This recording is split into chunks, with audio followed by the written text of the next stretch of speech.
one thing that so many of you submitted before we had, as we were planning out the session, is LinkedIn. I know we already had a talk about LinkedIn before, but this is a slightly different type of talk. It's about how do you use LinkedIn to connect with your community?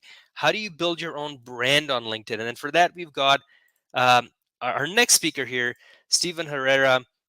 Wonderful to have you. I'll turn it over to you to share with us about how to do this. Stephen is a VP at Repario, an AI-driven e-discovery company. Stephen, over to you. Well, first, thank you for the time. I'm really excited to be here. A little bit about me. When I do this, I love to be interrupted with questions. I know that those kind of got peppered in at the end there. So if something comes up that I say, please just hop right in. It's how I like to talk to people, is not just talking at them. I see Ryan Lippert already jumping in. Nice to see you. I like to start with my story usually. I was in law school and was on the M&A track. I had worked at Spencer Fane before law school. Nice to see you, John. I see my LinkedIn community coming in here pretty quickly. Yeah, I was in law school and planning to go work in M&A. That had been my dream for a long time. And in my second year of law school, I got married, and that happened to also be the year that COVID kicked in. So March of 2020, I got married, COVID really kicked off, and we got pregnant. So I needed a job. My wife's job had ended that month unexpectedly. And there were only a couple options in front of me as a law student, especially since the ABA doesn't allow full-time work. I could moonlight at Home Depot, or I could start calling people in my network.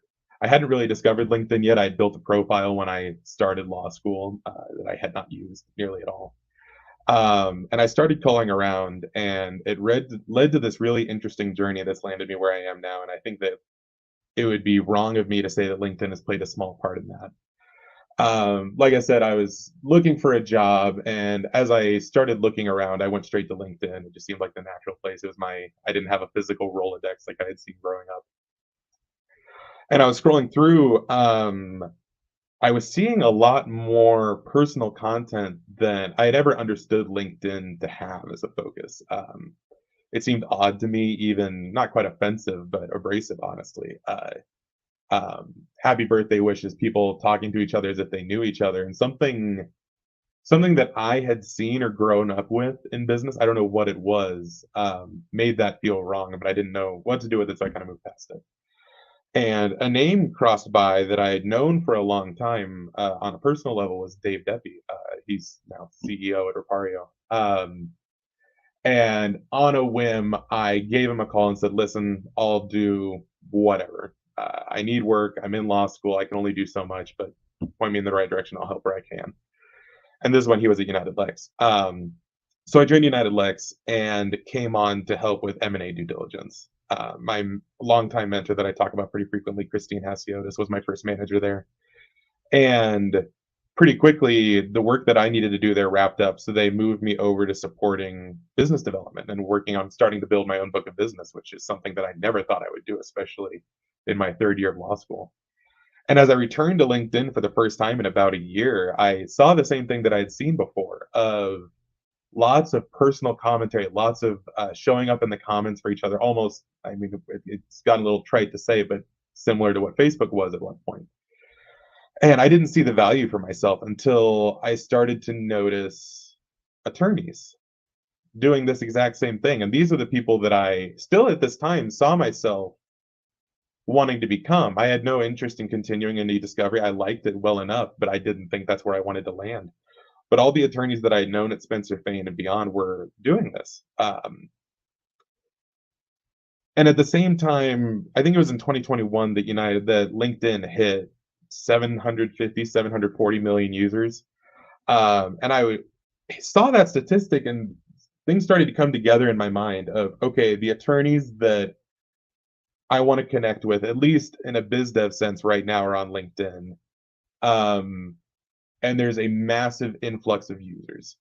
I didn't know a lot about sales. I had done marketing sales before law school.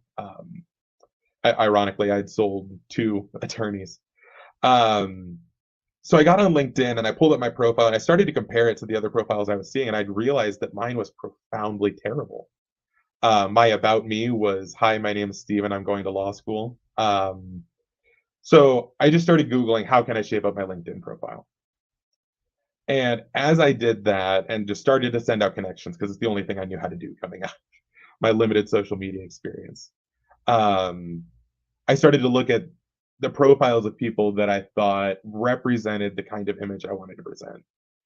And that led me to my first big problem. Because as I started to try and create LinkedIn posts, I realized I'm not incredibly funny. I'm not incredibly insightful, but I am and always have been very, very social. So I did the only thing that made any sense to me, and I just started commenting. And this was before I understood that that was, and I use this word lightly, a strategy on LinkedIn to get connected. It's just to comment, comment, comment, comment. But it was the only thing I knew how to do, the only way I knew really how to connect with people. And while I did that, though, I started doing something that worked really badly, and I started just messaging attorneys on LinkedIn saying, "Hi, my name's Steven," giving them, and I started to tighten up the message and tried to take the cues as quickly as they came. But I realized that no one was interested, and this is something everyone already knew at the time. But I was so new to LinkedIn, I had never experienced it myself. Obviously, now no one likes being put on a sales cycle via LinkedIn Messenger. So I realized quickly that wasn't working, and the type of content that I thought I should be making wasn't working either. So I decided to take a step back and look at who was doing this in a way that worked. And I just immediately kind of focused on the people that I was connecting with in the comments, and they were all focused on their community. It's what they talked about. They talked about the people that they respected, they talked about the people that they worked with well, and they kept it simple and to the point like that. And so I started trying to do the same thing. I treated it coming full circle in the way that I hated LinkedIn being treated when I first found it, and I treated it as a social platform. I connected with people that I identified with. I connected with people in the industry that I thought I could learn something from. And pretty immediately, there was a sharp change in the engagement that I was getting, and that even reflected at the time the way my thinking was directed was, okay, how can I drive up engagement to drive up leads to drive up my sales cycle? And around that time, Kat Casey a bit before she had become the chief growth officer at Reveal, and somehow she took notice of my profile and we started connecting. We started trading jokes and interacting in the comments, and that early buy-in completely changed my experience because I was on this track that I see a lot of people still taking, where I was trying to use LinkedIn to drive my sales, and it is the most transparent thing I realize now to users when they see it happening. Um, John popped up in the comments a little bit ago. He's an excellent example. He makes John Lindsay. You should go look him up. He makes the funniest videos on LinkedIn, and he never puts his company's name in those videos. It's not all about his company. It's just about people he likes on LinkedIn, sharing funny stuff. And Kat gave me really great feedback early on, and she does a great job balancing the two things. And she said you need to learn to balance using this for your professional role, so you're not just hanging out on social media during work hours, with driving an authentic engagement of community on this platform. And it was that mental shift that completely changed everything for me. Before that, everything was about how can I get someone into Salesforce, and um, pretty quickly these relationships and these people that I was connecting with started to become people that I would text, not about work, not about anything we were doing on LinkedIn, but just to catch up with.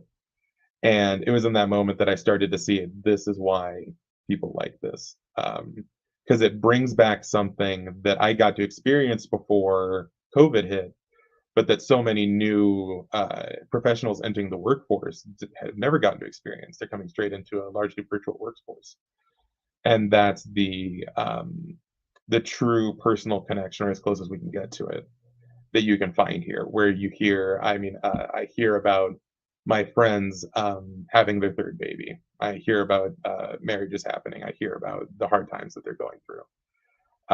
And all of that radically shifted not just my approach, but my experience of the platform that led to me getting opportunities I never would have gotten before. That connection with Kat Casey led to my next job here at Aquario, led to a continued relationship with the people that I worked with in the past, that I don't think would have been possible otherwise. And I know, Dwell, I'm going over time here, so please feel free to hop No, in at any point. I think the message you're sharing is so timely, right? And John, your friend is saying it's all about community. It's There's a great John. point.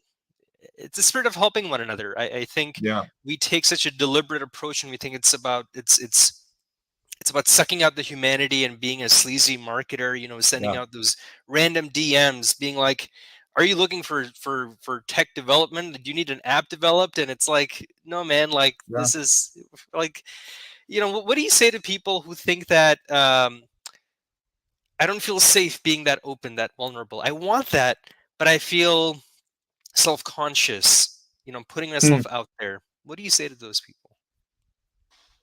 Oh man, I was and am the same way. I still, every time I put something on LinkedIn, I stare at it for about 10 minutes and think, am I really going to put this on there? This is silly. This is ridiculous. But then pretty quickly I see my friends pop up in the comments, like it, share with their friends. And I realized it just brings me back to that point of authenticity of, if I just put things on there that make me feel safe, absolutely no one will be interested. Just nobody. Um, but the times that I post about what it's been like to be a father in the midst of a pandemic, what it's like to navigate the workforce as a middling millennial, I think is how I'd refer to myself. Um, uh, those things that people can relate with. If I don't make myself uncomfortable, at the bare minimum, if your whole purpose on going there is, if not to be comfortable, then to reach an objective, whether it be sales, certain marketing quota, whatever.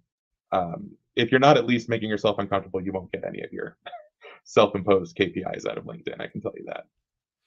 And the risk is so low. If you post something and no one Right. engages with it, who cares, right? It's going to disappear. Right. The algorithm is great because it's going to just push it all the way down. You risk so little by putting out a post like that.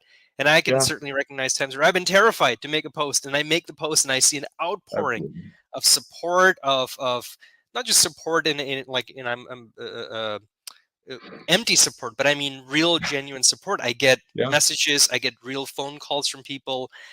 It's a real thing. It's not a Yeah. professional network where everyone's suited up in a tie.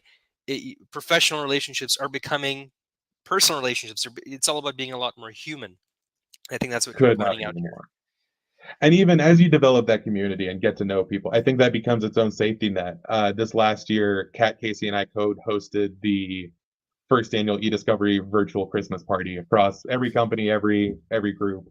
And I remember texting her before I even really started pushing this forward. I was like, "Is this a dumb idea? Who's going to come to this?" And I think we got 200, 300 plus people through coming in and out through the event. So it's something special, and it's those things that, at least if you have that anxiety, I completely understand. But leaning on this support system you're creating, this community that you're becoming involved in, it becomes a self-sustaining thing that you don't have to create or sustain by yourself. Stephen Herrera, great to have you join us today. If people want to find you, how can they, or what's the best place to find you? Yeah, absolutely. LinkedIn. LinkedIn's always going to be it. I love connecting with people. As long as you're not messaging me trying to sell me something, let's connect. Tell me, and I can't wait to get to know you. Wonderful. Thank you so much.